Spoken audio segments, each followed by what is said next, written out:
everybody. It's me, Julieann Hartman, and welcome to The Journey. I have a very special guest today. I know I always say that, but honestly, this woman is very special. And I cannot wait for you to hear her story, because this is the story that we all want to hear. We all want to at least experience in our life as a Christian. Well, through Christine Acka, we got the story, and I can't wait for you to hear. So thank you so much for coming. I'm so happy to be here. Yes. Now, I just want to set up a little bit, because I don't know much about her, which I love, because I'm going to find out a lot of things on my own. Yes. But we did a Healing Journeys Today conference in Agora Hills at your church at Gateway. Yes. And that's where you met us. Yes. And so now fast forward, I forget, it was a couple years at least until we saw you. I think it was 2019. Right. That you did the healing journey at Right. Gateway. And then you came. And then I came to the Wednesday night. Yeah, space. like when was that? In last year? That was last year. Okay. Mm-hmm. So a couple years went by, and one day she showed up. And so we love her and her husband, and now they both are coming all the time. That's our Wednesday night Bible study. But well, actually, I'm not even going to tell you what happened yet. I'm going to get some background on you and find out who you are, and and what's been going on in your life, and just about your personal life. So, were you raised a Christian? No, I wasn't raised a Christian. I came to the Lord at 26 when I was 26 years old. Okay, yes, I remember that.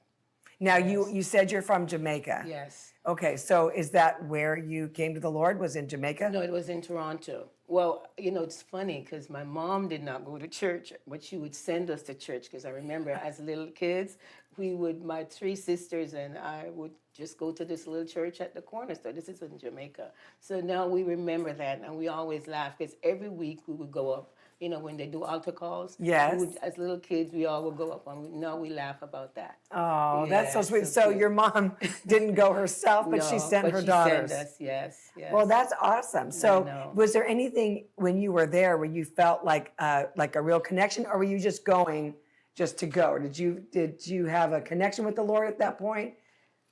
I think I did. Yeah. I did, because all through, I remember even when I was 21 years old, I was crying. I just really wanted the Lord. I don't remember a time that I never wanted the Lord. Right.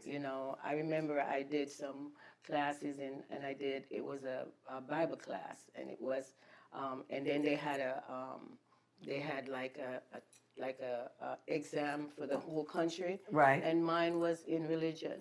And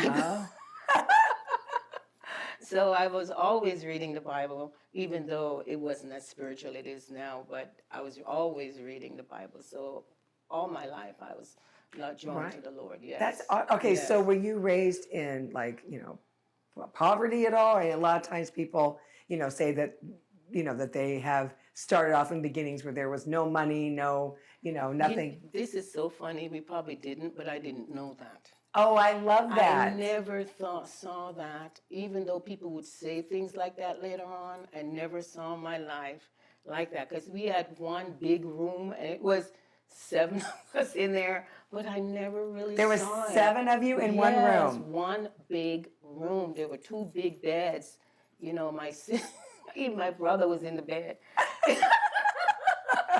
We laugh about it now, but I never really saw myself like poor. No, never. That is awesome. I never thought that. Well, that's an attestation to your mom, because your mom didn't, cry we have nothing. Like she made you guys think that you had everything. Oh, definitely. I just see my childhood as really happy, and I wanted to give that to my children. Wow. Because I saw things that really I followed. My mom made everything beautiful for us. She looked out for us. Christmas time, it changed our life. Because I always thought Christmas was just the once a year until I moved to California. I found that Christmas is every day. Right. Literally. Because we planned for Christmas, and it was a beautiful time. It was happy. Everything was just beautiful. My mother changed everything for us to make it a happy time. That is awesome. Yes. It just depends on how you're going to view things. Yes. Right? Because somebody that might have been raised in poverty now could sit here and say, It was horrible. We Never lived saw in one that. room. There were 7 of us, where you have such a good attitude that Never says, saw that. there were 7 of us. We had 2 beds. It was awesome, right? It all depends on attitude. And so Yes. we all talk about this a lot on the platform of Healing Journeys today, about what is your attitude towards your life. Yes. So you said that somehow you ended up in Canada. How did that happen? So when my father passed away, I have an older sister. She lived in England at the time. Then she moved to Canada. And when my father passed away, my sister said, "Why don't you come?" And I had an older sister that was older than me, but she said for me to come to Toronto. Okay. And I moved to Toronto when I was 17 and a half, then lived with her. Wow, that was probably a big difference. Big A difference. transition from Yeah. Jamaica to Toronto. Big difference, because The I've weather- never seen snow. I was gonna So say. I used to see those Christmas cards with the snow on it. Yes. And I didn't think it was real until I went to Toronto. That changed. Oh my gosh. Yes, Wow. it was something else. What a drastic change, a big change. So now you went there and started a life, Mm-hmm. but I know that you are a hairstylist. So was that something that Went you to always school wanted to do? there. Yeah, that's where I went to school in Toronto. Well, this woman always comes to the Bible study looking amazing. Her hair is always beautiful, love so she knows what she's doing with that. Yes. Oh, I love that. Yeah, and that's Absolutely. when you talk about it, you could just see that the Yes. passion in your eyes about hair. Yes. Yeah, that's. I'm just passionate that the woman that can do my hair does it. Does it well. So okay, so you go to Toronto, and now you're going to school to do hair, and then where does Jesus come in? Did you have your encounter with him then? This is so funny, because I remember my husband went to a tent meeting service. So whoever he met there, they came to the house to meet him, but he never got home. So the man ministered to me, and led me to the Lord. Oh my gosh. Okay, wait. So we haven't talked about the husband yet. So where you go to Toronto, where did you meet him?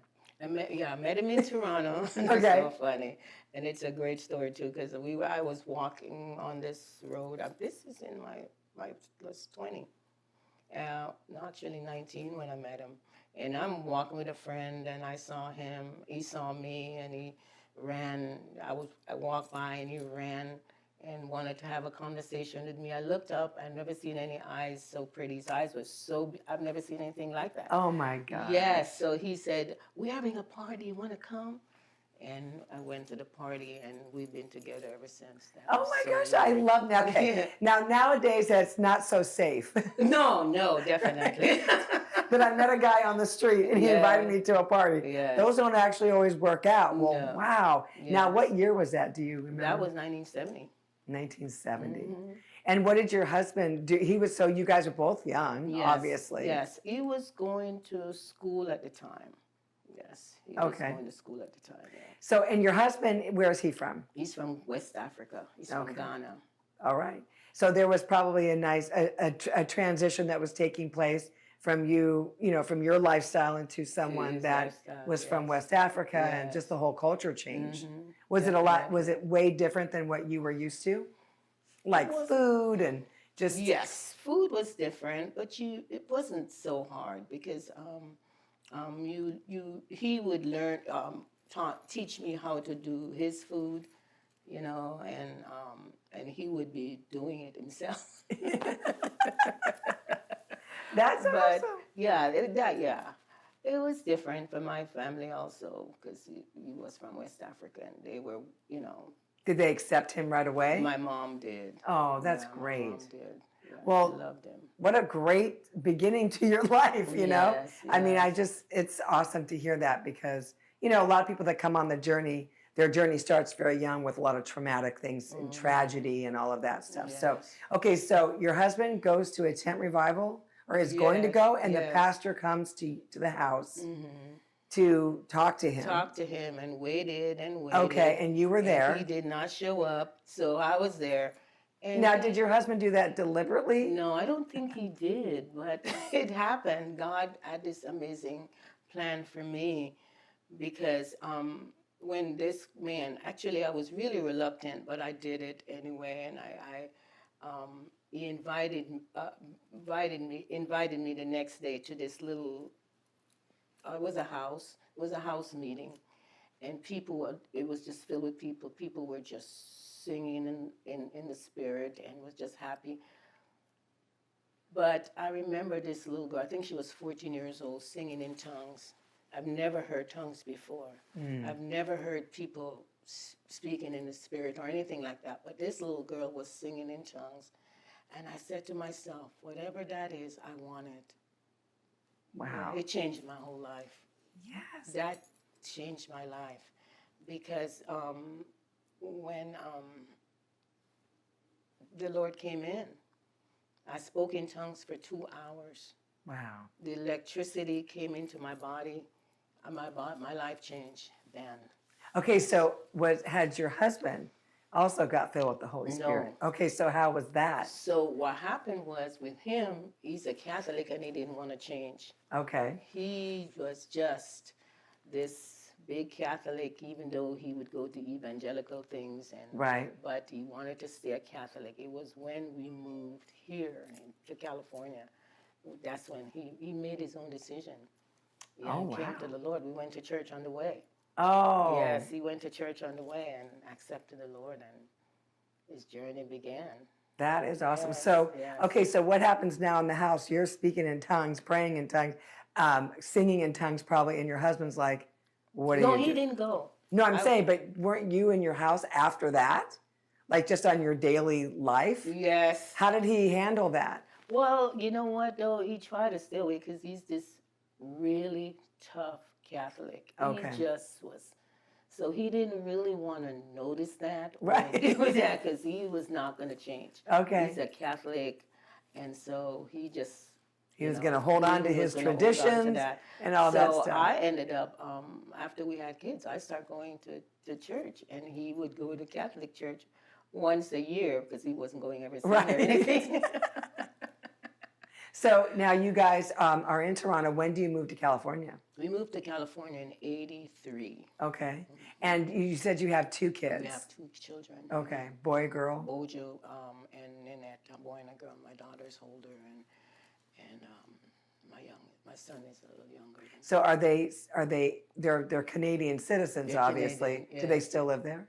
No, actually they're here. Well, we came here, Bojo was 5 and Nanette was 10. Oh, okay. When they moved here. So they both grew up here. Oh, great. Yes, All right. yes. So you have your family around you too. Yes. So now, then did you start going to church on the way? Was that your church? So when we came here, yes, we went to church on the way. Yes. Yeah, Pastor Jack Hayford, who just actually passed away. I think his memorial was just recently. Yes. Yeah. Yes. Well, what a great man, because actually we had gone to church on the way one time, or I'm sorry, 2 times. One time, a friend of mine just said, you're depressed. You need to go to church with me. And I was like, yeah, just take me wherever. And we went, and I remember that, remember Scott, his son-in-law? Yes. So he was his son-in-law that day, but we were in the service, and he said, everybody bow your heads. And I bowed my head, and all of a sudden, all the doors opened. And the light, it's like it's dark because it's, inside. The doors like somehow flung open, and the light came in. And I remember he said, if you want to receive Jesus, look at me. And I looked up at him, and like I said, this, I can't even explain what happened. Although I didn't accept Jesus that day, but something in there was like, there's something different here. Yes. I didn't know how to explain it. Yes. Yeah. And then the next time we went, it was because my husband and I said, well, we had kids. I guess we're supposed to go to church. We didn't even know, why we would go to church. And that was the first one we walked into, was Church on the Way. Yeah. So this is not the Julieann Hartman story. This is your story. So, okay. Now, so then your upbringing as a Christian now is based on what? Is it based on, from Church on the Way? Who other people did you listen to so you could help you gain knowledge? Well, at that time when I came, I knew I wanted to be in a church that was spirit-filled. Right. I remember when I first came, I started going to Calvary Community Church. because everybody I would talk to, they would go to Calibrate because I lived in Thousand Oaks. Okay. So I end up going there for maybe a little season because everybody was invited me there, and I knew, but I found out, and I even started a Bible study fellowship there also. And then I had my daughter, and Bojo was 5, so he would go to the, with the kids, and she didn't really want to go to church. So fun, that's another story. But I knew that I wanted to be in a spirit-filled place, so somebody told me about church anyway, so that's how I went there, and I was committed to going there. And the reason why I had to leave because I couldn't get my kids to go to Wednesday night Bible study, so I had to so we found another church in Agora Hills. Oh, okay. It's the same church that you came to. Right, Gateway. Actually, before it went to Agora Hills, we were on Thousand Oaks and Lindero. It was a smaller place, and then they moved there. I can't believe, did you ever go to Crenshaw Christian Center? I visited there. Okay, because I can't imagine you never experienced. Everybody had to go to the Faith Dome. Oh, yes. I've been there. Yes, I remember when they were doing a program that I like. What's that thing called? I forgot it. But when they were doing he was doing a series on. It's not coming to me now, but I remember going there a couple of times. Yes, I loved that church. When we walked in, he was doing the purpose of prosperity. Oh, okay. And that's when we learned all about tithes and offerings, and it was amazing. Powerful. Yes, it was. So the reason why I'm getting all my background on Christine is because, she's just like everybody else, right? I mean, maybe there's been some ups and downs in her lives. We all have that. But, nothing traumatic, nothing horrible. But then you want to talk about now what happened to you. Had you ever been sick before? So I did have fibroid tumors, and it troubled me all the way through my adult years. Okay. Because I've had like 7 pregnancies and I only have 2 children. Oh, wow. So I've been through a lot, and it had to do with fibroids. So that was on your uterus? They were inside of my uterus, and they would grow when I'm pregnant, and then they would shrink afterwards. Okay. So if I would lose the baby, God just blessed me to have 2 children because they were fighting my body. So what the tumor would take up the room and yes, suffer? They would. At some points, it went into the. What's that thing called? You're pregnant in your tube. The tube, right? Like that. Yes, yeah. I've had several. The of fallopian those. tube. Yeah. Oh, okay. Yes. It would force or push it. Yeah, or push the baby. How it usually just grow big. Wow. Those tumors, and then push the baby out of the uterus. So I went through that. That was the only thing I had in my life. I've never been sick.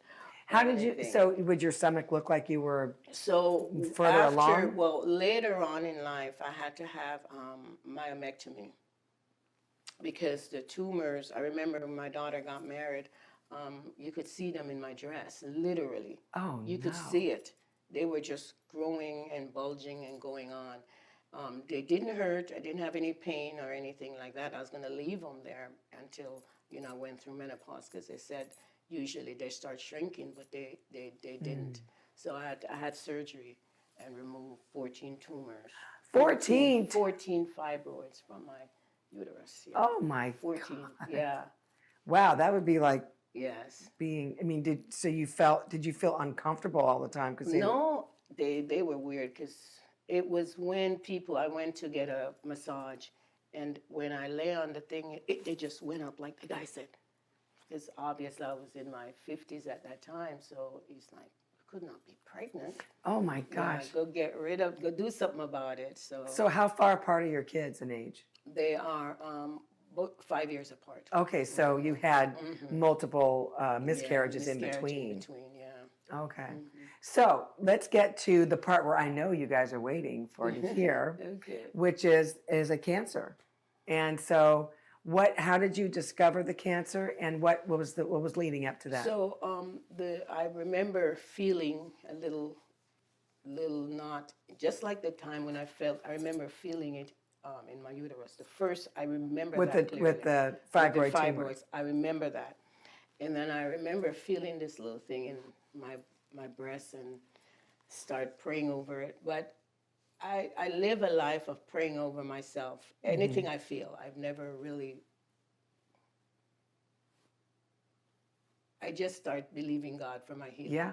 So I remember feeling this little thing, this little knot in my breast, and I prayed over it. It wouldn't go. It didn't go away. It kept growing, kept growing. Pray over it. Next thing I know, it busts through my skin. It bursts through my skin. Wow. And start like a little dot, and then it start peeking out. And so I'm still praying over it. I didn't tell anybody.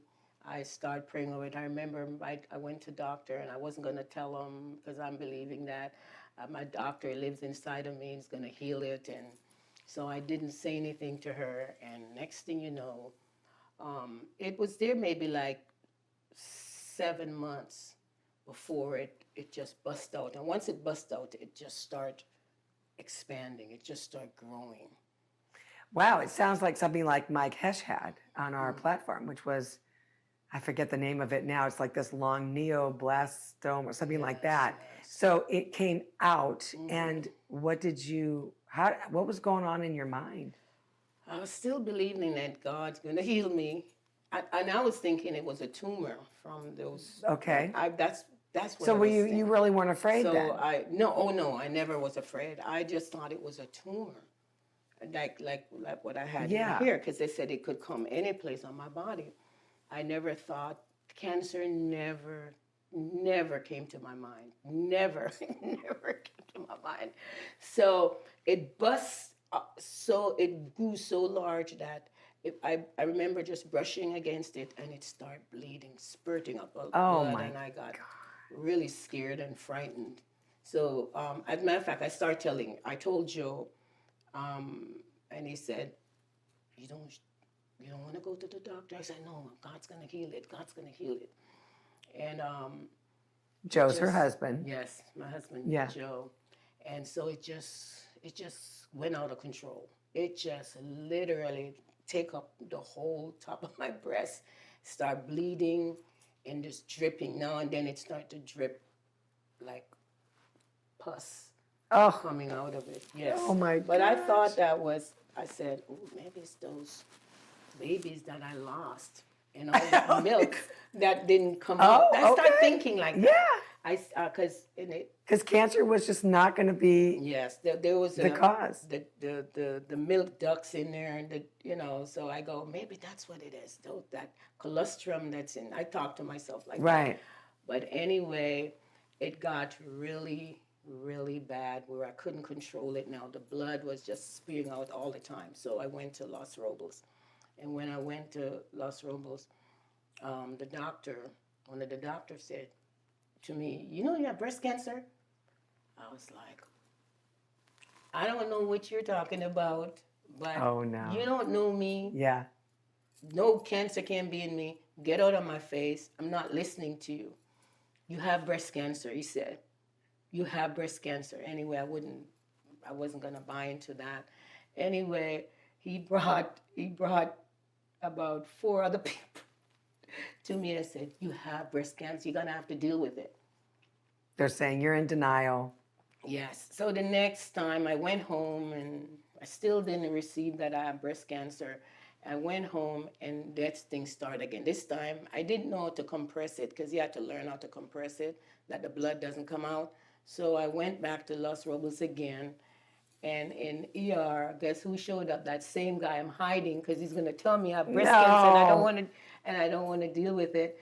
But anyway, I literally, I have to say, when I took because I didn't believe I had breast cancer. I believe I had a tumor on there, and it was like the tumor that was in my stomach. That's what I thought. And then I remember going to get a mammogram. I ain't gonna lie, I've never had a mammogram. I've never had a mammogram. And I remember going to get the mammogram and get an ultrasound done. And when I got it, I could see it.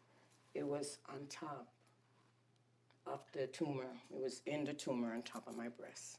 And it was underneath my arm because something started growing under my arm. Yeah. And it was there. So when I took the mammogram and the ultrasound test, they said, you have breast cancer. It's metastasized to your thing. I hated that word. Oh, I'm your like, lymph what? nodes? My lymph nodes. Yeah. It's in your lymph nodes. And I'm like, wow, that was a Monday. And I came to you on that Wednesday. Yeah, Wednesday. Oh my gosh, this is like, Yes. all right, so Monday she's told you have breast cancer, it's metastasized into your lymph nodes. You know, when they say that, it's usually, you're done, right? Get your affairs in order kind of a thing. Yes. What did they say to you when you left, when you did not, I mean, when you left and they're thinking that they're going to schedule surgery, right? Definitely. They So- were ready to put in that thing in my, what do you call Like it a again? drain? Like the cancer patients, that's where they put their, Oh, yeah, the port? the port. Okay. They were ready to put that in, but Okay. I wasn't ready for it.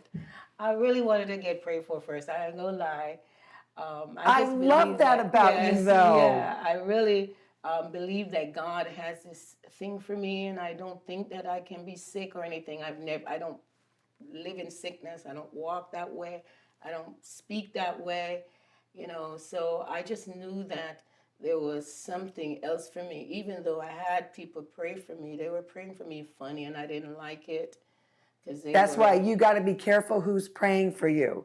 Like she said, when you're saying they prayed for you funny, I'm sure it wasn't like what you know you needed. Well, yeah, I knew that. There's a finished work of Jesus. Yeah. And I'm already healed. Even though I might see it with my eyes, I'm healed. Right. And I needed someone to speaking to me like that, not telling me, oh, well, God might heal you, and I didn't want to. Or he's doing this to you to teach you a lesson Yes, or whatever. yeah. Boy, okay, so let me add to this story a little bit because a couple weeks before she came in for that night to get prayed over, I saw this interview on YouTube where the guy was saying how he was an older gentleman, but his father was a big healing evangelist, saw hundreds and thousands of healings. And the dad died, and that kind of shook the family. Then I'm trying to get this exactly like how I heard it because I really want to make sure that I express this the right way. But then he said in his own church he was doing a lot of healing in his own church. Well, somebody in the church that they were all believing for him did not get healed, and he died. So he said at that point, I'm done with, he said, I said it in my own heart, I'm done with healing. I'm not going to do anything with healing anymore. we're just going to teach the word of God, and that's it. And then he said, and then about 3 years later, the Lord really convicted him and said, what are you doing? You are holding the healing to all of your congregation because of your fear. And so he said, okay. And he said, so that was all he needed. And he said, just let the floodgates open. And he said, and I'm going to have to hire people that will come and sweep up the tumors. That's how far he was going to go with it. He said, I wasn't going to settle anymore for the limited, belief that the church had. So that's what he did. And he just went full on. And he said he'd end up having to have somebody help him clean up the tumors after a service because tumors would drop off of people. So I said at that point, that's what I want. That's the kind of heart that I have and a capacity that I can have because I already believe and I know I trust on a higher level than most people that I know. And I said, and we're going to have that. So this woman comes up on that Wednesday night and says, I need prayer for, this tumor. Tumor that's on top of my breast. And you said to me, do you want to say what you said? Or You say it. Okay. She said to me, she goes, I know I'm healed. So she came up and she said, all I need is someone to agree with me. There's a tumor on my breast and it needs to come off. And so I told her the story about the man that I heard about, hiring someone to come and pick up tumors. So take it from there. Yeah, so I did tell you that I had this big fat tumor on top of my breast. Right. And there was also something under my arm. I had a big lump under my arm. Plus, where they gave me the biopsy, something was growing down from it. Oh my God. So, yes. But the interesting thing was you held on to that thing. I don't know how you found it, but you had your hands on it and telling that tumor, speaking to that tumor with authority. I mean, it was so clear to me. Speaking into this thing and telling it, get off of her body.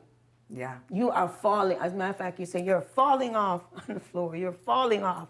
Yeah. I mean, I had no idea that 2 weeks later, I'll be fighting to hold it on my breast because it was coming off.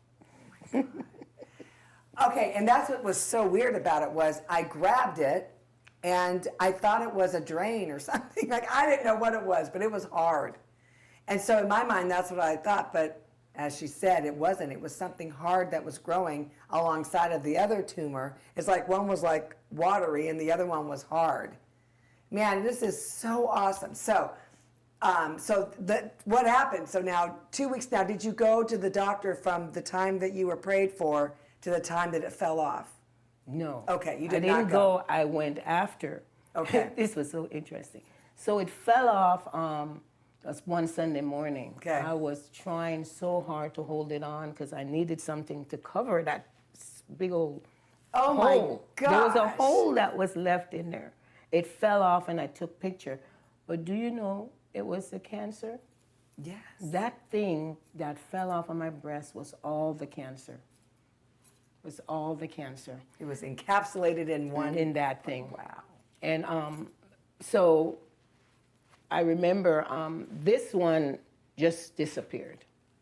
The thing under my arm just disappeared. It just. Well, let me ask you a question now. What was going through your mind from the time that we prayed until that fell off? I mean, what were you doing? Were you ever in fear about it? Were you speaking life over yourself? Oh, Like, what definitely. was your life Every like during day, those 2 yes. weeks? I was praying for myself, and I was Okay. believing God.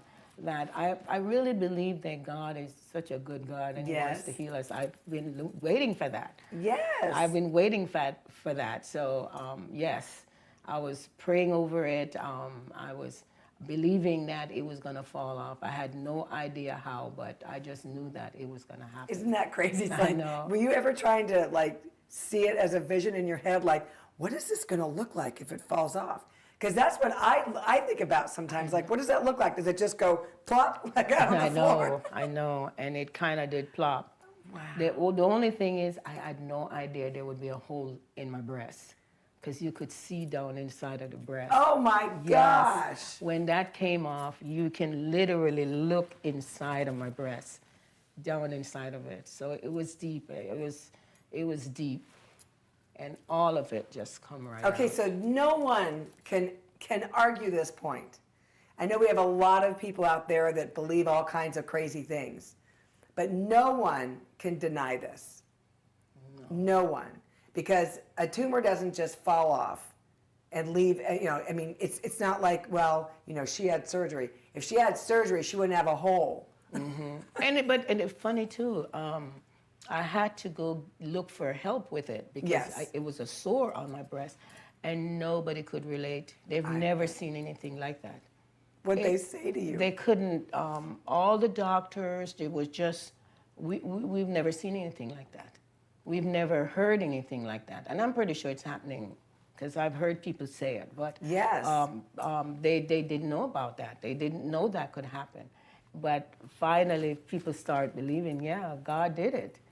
God did it. Wow. He pulled that thing off of my breast.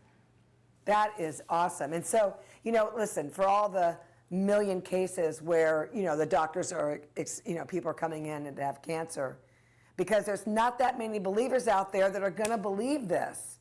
So there might only be 3 or 4 cases out of 1 million, right? Where the doctor goes, I can't even explain this, right? We need to change that. We need to stand on what we know is true and not what human experience tells us, or not what a doctor's going to say. We got to go to the Word and say, what do you say about this cancer, God? What do you say about this, whatever, this condition in my life? What do you say about the fear and anxiety in my life that's causing all kinds of crazy? What do you say about it? If we don't start taking Him for what His Word says, then why even be a Christian? It's like It's like buying a new car and not having any keys to turn it on, right? Yeah. Why would you buy the car and not be able to drive it? You might as well just say, well, just take the car. I can't drive it anyway. Yes, yes. God wants you well. He wants you 100% healed. He wants you living in freedom. And thank God that you stood and you did not give up, no matter what you saw, because obviously what you saw every morning when you took a shower, I'm sure was pretty frightful. Oh, definitely. Definitely. Yeah. But you have prepared yourself, meaning that you've been in this word and you've trusted the Lord in every part of your life. Yes. Why would you stop now in that cancer Definitely. you received? Definitely. And when I decided that I really wanted to be around you and Buck, Yeah. I knew that was a safe place for me because I couldn't just trust anyone with my life right now. Right. I've seen where people, and just from this experience, I learned that there's some people believe here, and then some people are up here. Yeah. I want to be up here. Yeah. I saw that. I really saw that because, and I'm not saying that people don't die from things, but I knew that I was not going to die from it. Yes. And I wanted to be around people that believe higher than myself. Yeah. And I stood with that. So what I love is that she brought me a picture one day and she said, this is what it looked like. And I said, oh, is that a rat? I know it had a face. It still has a face on my phone. It's weird looking. Oh my gosh, I know. It's weird. Look like an animal. It's weird looking. It's so crazy. Well, that's what, think about it. Cancer is demonic. It's like it's very it came demonic. from the devil. It didn't come from God. It's not going to be pretty. It's going to be pretty gross. It's foul. It is foul. Because I have pictures of it on my phone and see how foul it was. Yeah. How this evil thing was in my body trying to hurt me. And Yes. God just, Yes. man. Yeah. Okay, so what happened now when you went back to the doctor to say, hey, test me now, right? Where's me, do a mammogram, because you said you just had a mammogram and an I just ultrasound. had a mammogram. And what happened? I had a PET scan first, and there's nothing there. Woo! Yeah, I actually had 2 PET scans, and there was nothing in my body. I did went through something, and I only did it because what happened was God wanted me to have faith again in doctors and nurses and stuff like that, and He just purposely brought all these beautiful, born-again, strong Christians in my life. He wanted to change, because I totally was like, I'm not going to, that's why I never went to the doctor to show him, because I'm believing God. But he showed me that there are beautiful people that are there for him, that represented him. I needed to see that again. That's true. Yeah, I really needed to see it again. But think about it. If there isn't, then there's going to be a lot of people that will die. Oh, definitely. I needed that. So, I put my trust in them, these nurses and doctors that were testing me and taking care of me. And so through that journey, they knew that I was already healed. I knew I was healed. I just needed somebody to believe with me that I was healed. Yeah. Yes. So your PET scans and your mammogram PET shows scan nothing. and my mammogram, they are so clear. And the difference, especially the first mammogram, that scared me. That was frightening to see that thing. Well, it's like something foreign object in your body. Yeah, you could see the little things in there. God. And the one under my arm. Wow. And so my second PET scan, totally clear. So what do the doctors say when they see the 2? I know, they are like, it melted. Wow, what did you do? How did you? It just night and day. Yeah. Nothing in my body, nothing under my arm. All of that is gone. Wow. It's clear. Nothing in there. Well, here's what I want you to do. I want you to look in that camera and I want you to pray for whoever out there is dealing with a cancer or dealing with anything, actually. Yes. And I want you to pray for them because when in doing that, you're going to impart to them the same kind of boldness that you had when you said, no, I'm standing, this thing will fall off of me. Yes. And this is my heart, because I want to to bless people from what God did for me. And I know because he did it for me, he wants to do it for you. He has this amazing plan for you.